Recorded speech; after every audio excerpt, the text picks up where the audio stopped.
Best of R / malicious compliance episode 49. In my last position I was an IT contractor for the government, GovTron now on. One of our roles was administration of the security suite. One of the ways this worked was through policies. For example, we would get a policy to block all Adobe Flash in our enterprise. Update the security suite with this policy and now all Flash-based software is disabled. Our GovLed would direct what policies to push to all workstations, and we would have to follow without question. Most of the time the policies would come from recent security threats, updates from the manufacturer, or seemingly just intuition. Again, since we were all contractors, we would have to follow the instructions from the Gov no matter how absurd it may seem. In two particular instances this caused a major stoppage of work for all our in-house and remote staff. The first incident that came through was a policy to block all temp files. We knew this would cause a myriad of problems, but we had to push the policy anyways. You see, all application publish temp files for various uses. If you go into your computer files, do a wildcard search for TMP, you will see likely thousands of temp files. Our organization was primarily composed of developers who discovered that all of the applications that they worked on could no longer function correctly. Amazingly, it took 2 days for the GovLed to tell us to rescind that policy. I can't imagine how many lost work hours that cost. The second incident was a much more egregious error that had to be based on intuition. We got a policy to block all exe files, executable files. We knew immediately this would cause major issues. Now it's common knowledge to never run an exe file that you download from the internet unless you know what it is and can check the validity. But to not allow exe files in an enterprise? Well, let's just say that you no longer can execute anything on a computer. Word, exe, Outlook, exe, Firefox, exe, etc. That's right, every single user was locked out of every application they could possibly run. We started getting calls within minutes of nothing working. Word was sent up to the GovLed of the likely cause of the snafu. This time it took 2 hours to rescind the policy. Thank you. Next. Okay, so a while back I was working as half the IT team for a plant owned by a large company that deals in fried legumes, among other things. Me and my buddy managed the network, services and did maintenance for 100 or so laptops in the plant and associated sites in the city. Not too stressful most of the time. Then there was Gina. Most of the time, dealing with the users are good. Gina was one of the glowing exceptions. One day, Gina made what we call an oopsie. In a moment of clumsy, her powered on and working laptop fell 1 meter, and then stopped working. Which is fine, it happens. What was not fine was her bad attitude when she came over to the IT office. As other IT guys might have already have guessed, her HD was ruined. Upon inspection the rest of the machine was fine. It was just the hard drive. Gina was not pleased. You see, Gina had some very important files and emails in her computer that she absolutely needed to work. Company policy says you have to have a cloud backup that we provide, but users have to upload their own files. Of course, Gina neglected this and was holding both of us responsible for her inability to do her job. An opinion which she expressed in increasingly rude language. Don't come up with excuses. Just do your job was her exact phrase, as she turned to leave. And boy did we do our job to the letter. You see, if it's super urgent and the user simply needs a functioning computer to work, we can take a functioning hard drive from a dead laptop, saving us the usual 2 weeks it takes for replacement parts to be delivered. Also, the use of file recovery software on malfunctioning hard drives is not authorized, but we will attempt it if the files are critical enough. But we were doing our jobs to the letter, so none of that either. In the end, a repair job that would have been completed in a day, actually took 17 days as soon as the replacement hard drive arrived, and because our backup laptops were already loaned out, she had nowhere to work and had to manage. As a result, she fell behind on a lot of work. Also, she never did get her files back. Thank you. Next. My parents tell this story all the time. It happened like 35 years ago. Yes, it was a bit dangerous / stupid, but that was the 80s. My mom was about 6 months pregnant with my brother, and my parents were taking their last baby-free vacation. They were taking their trailer to a trailer park for the weekend. My dad was driving the truck, and my mom was riding in the back. In the trailer again, it was the 80s. My dad's side of the family has a history of weak bladders, so he would generally stop every 10 minutes or so to use the bathroom. They were running behind that day, each blames the other when they tell the story, so my mom said no bathroom breaks until we get to the trailer park. My dad agreed, and they were on their way. About halfway there my dad hears a loud banging noise coming from the trailer. He looks in his mirror, and sees my mom holding up a sign. It says I need to use the bathroom. He laughs and says sorry, no bathroom breaks until we get to the trailer park and continues to drive. They make it to the trailer park, and my mom rockets out of the trailer and to the bathroom. Once she is done, she comes out and says why didn't you stop? To which my dad laughs and replies you said I couldn't. They've been together 35 years, and seem to be still happy, so I guess it all worked out in the end. Thank you. Next. TL. Dr. It end. Years and years ago, when my oldest son was about 4, we had him in a pretty good daycare center about a block or two from where we both worked. After a while, though, we started getting incident reports, usually with one other boy biting my son. We complained after the second event, and were assured it wouldn't happen again, but of course it did. Now, we really liked the daycare teachers and caregivers. It was just the administrator who wasn't very good. She wanted to avoid confrontations. She tried to calm us down. She didn't want to confront the other parents. Basically, she did nothing and hoped things would go away. Finally, in one meeting after yet another biting incident report, I asked why the biter didn't get suspended or kicked out. Well, he hadn't hit my son. So if he hit my son, he'd be out. But not for biting? No, that's what the rules say. It was something stupid about infants crawling around occasionally on one another and they didn't know better, so they made a one-size-fits-all rule. The director suggested that my son really should defend himself. I'm sure she was thinking of pushing the biter away, or staying away from him, or calling a teacher, something very passive, which is what she always advocated. Okay, let me make sure of this. If my son defends himself, he won't get in trouble? Nope. Okay, I can work with those rules. Wicked grin, and my wife got a little worried. My son and I had a little project out behind the garage for quite a few evenings. The next time the biter got my son,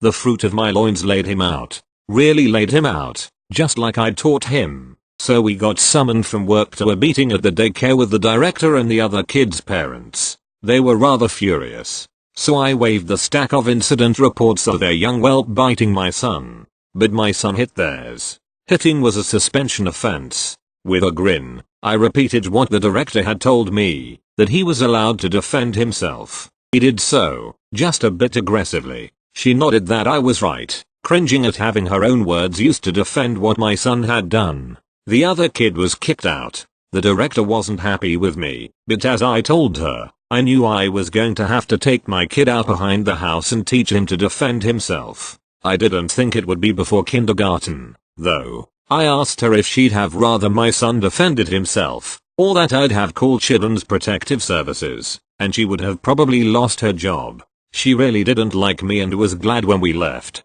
TLDR, my son's daycare did nothing when he was repeatedly bitten. They said he could defend himself though. I taught him to defend himself, and he did, to the shock of the daycare administrator. Thank you. Next. Compared to some of the other acts of compliance featured here, this might be fairly minor, but finally being able to call a story my own is satisfying nonetheless, and I wanted you all to share in my victory. I work IT support for an engineering consulting company. As much as we like to believe we are heading towards a paperless world, this place proves that pretty incorrect. With all the printers around here being used to print stuff just so people can mark it up manually, I don't see this industry going paperless anytime this century. All these printers however leads to a lot of printer problems. One of these problems is waste toner. Sadly even our fanciest plotter or printer doesn't use every bit of what we put into it and as such produces waste. One of these printers' waste collection is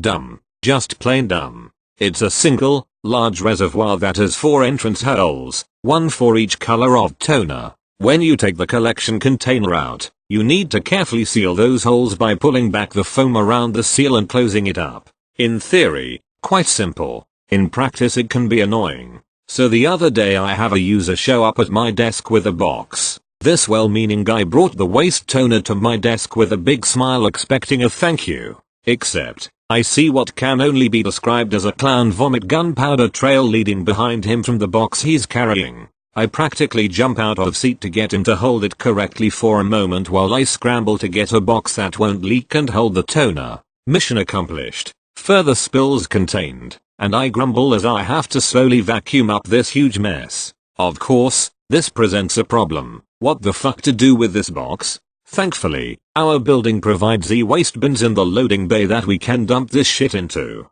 Perfect. I load up a cart with this box and several other old toner containers, from better manufacturer printers, and head on down. These bins were damn near full, so I set everything in them at the top, do a quick check to make sure it's good, and head upstairs. Not good though. We get an email 15 minutes after I'm finished and it gets forwarded to me. It basically reads can't put cardboard in the e-waste bins, and they're quite full. Come fix this. So with a sigh I get out of my seat and head down. Why this hasn't been an issue before, I don't know. I get the dude who runs the place normally to talk me through what he wants. Now, I've never liked this guy. He seems like the kind of guy who'd be hanging around outside of a club skeeving on girls well below his own age. He's got a haircut and faded beard resembling Drake, and wears the same sort of attitude as well. Only problem, he's not a world superstar in his home city. He's a loading bay manager who just happens to be in Toronto. He gives me the rundown. Your bro gets said about 10 times in the first 2 minutes. I explain to him okay, I can take the excess cardboard around some of the containers and toss it into the compactor, but under no circumstances am I putting the box practically soaked in waste toner in the air. If you don't know, toner is a very, very fine powder that aggressively sticks to whatever it touches. It's so fine, the vacuum I had to use earlier has an air filter on it to keep that shit from getting in the air so it doesn't enter your lungs. Toner is nasty stuff. He wanders off to get his manager, who I relay the same information to. Thankfully his response doesn't include the word bro every few words, but I get told okay, just empty the toner into the bin, and put whatever boxes you can into the compactor. Apostrophe. Now, I do this. I'm tired of dealing with what hasn't been an issue in the past and do as he says. The two of them watch me carefully pour the toner out of the box into the larger e-waste bin, covering the stuff below it and mainly the other toner cartridges I put in there. With the good cardboard tossed into the compactor I head back up for another 15 minutes of peace before yet another email comes in. This email effectively read you made a mess with toner. We are charging you to clean it up. Toner also does not go in these bins. That is a separate toner. We are charging you. Apostrophe. I'm pissed. I get this email through our HR who communicates with building management. I did everything they asked, and they still want to fuck us? This guard has always given me shitty vibes, and I've even had contractors coming up through the loading back to remodel the office comment on him. And he wants to try and stick this on me? Nah, bro. I fire an email back to HR, detailing the encounter. I tell them what I did to start, the previous email we got, and how under direction from the dock manager and direct supervision they watched me do this with no complaint. How I was never informed that this wasn't correct, and there would be a charge for these things. I sit and stew for 20 minutes. It's hard to focus and do work in this time as I'm real upset about this. Thankfully, HR had been working in the meantime. I get a response from them, a forward from the building, issuing an apology in that they were dropping the charges, and included a copy of their policy on e-waste.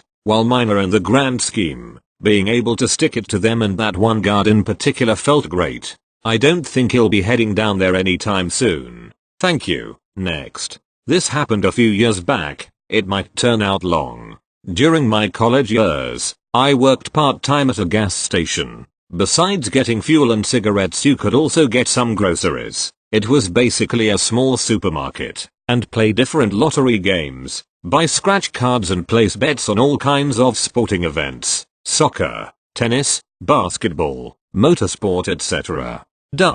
We usually have our regulars with these things. Most of them played a ticket at a time, or per week. The more annoying people were the ones betting on the sporting matches, the ones that come in at the last minute, because of the most recent odds, and bringing a stack of forms for HS to scan. It's relatively simple work for us. People take a form, they fill in the form, mark checkboxes, give the paper to us, we scan the filled in papers. The lottery machine either prints the valid playing ticket, or gives an error, unknown value on rule X, too much markings on rule Y, time limit exceeded for Z, etc. Usually it takes around 10 seconds from accepting one form to returning the form with the playing ticket. Computer was slowish, it could take 3 seconds for the scanner to recognize the form, needs a second or two to process, and then it prints. When it started printing, we could remove the form from the scanner. But yay, some regulars come in with 10 of those forms. If they're the only ones, no problem.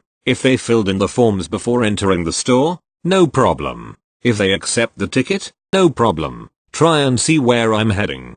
Day 1. The guy comes in with a few of these betting form to be scanned. I do my thing and he decides to fill in some extras while standing at my desk. He knows that the time limit for some games are closing in, so he starts rushing me after he finishes a form. If the potential payout is too low, he calls me back and wants to cancel the ticket. Extra time, as the cancellation slot doesn't work as smoothly as we want to. While he's rushing the forms, the queue behind him starts growing. 2, 3, 4 people, either wanting cigarettes or pay for their fuel. I decide to help them while he's still filling out a form. The guy was not amused. He snapped at me saying, "You're helping me first. I'm not done yet. You can't help more than one person at a time." Not happy. This guy acts entitled daft because of his gambling issue, and I get to handle the grumpy customers. Very well. A few minutes later he's done. Queue is gone and everyone paid for their stuff. Day 2. A few days/shifts later. It's already quite busy as the queue doesn't seem to end. The continuous stream of customers wanting cigarettes, fuel or change for the coffee machine seems endless. There are around 4 or 5 in line when our gambling guy comes in. At first he takes some forms and fills them in near the coffee machine. My line is still endless as I ring up everyone as fast as I can. Pump number, loyalty card, nothing else, 3 stamps, cigs, oh not on company card, etc. Thank you, next. So this was in 2013, back when I was working at a movie theater in my town. Right after Wolf of Wall Street came out, and this movie brought in a crowd. Theaters were sold out and packed, known for its not so kid-friendly scenes, and was a little too much for most people. Now, working at a movie theater, you can usually just tell after a while what people know what they want and people who think they know what they want but have no idea what they are getting into. For example, those people came in to watch Leo because they love him and will watch whatever he is in, without realizing how highly inappropriate the movie is. Normally mothers coming in to buy their teenagers tickets before bouncing thinking it was a Titanic movie, and it's not. Literally, I watched so many people come out 30 minutes and then leave stating how disgusting that movie was. We were told to warn people, especially just Leo fans, not knowing what they were getting into because people were getting mad and freaking out. So cue our little old lady. We will call Agnes. Agnes was a little old lady who was short but large woman with a very short pixie cut. She wore activewear leggings, an over-large t-shirt, and a fanny pack. She waddled over to my ticket booth fishing her money out of her fanny pack. 1 ticket of Wolf of Wall Street, Agnes stated before yelling loudly. Senior. Yes, Agnes, I can tell you need a senior, and yes, she was not the type for this movie. Okay, but just so you know it's R-rated. I started, but she groans and rolls her eyes, slapping her hand on the table. Just do your job and give me a ticket. I'm going to be late, Agnes stated.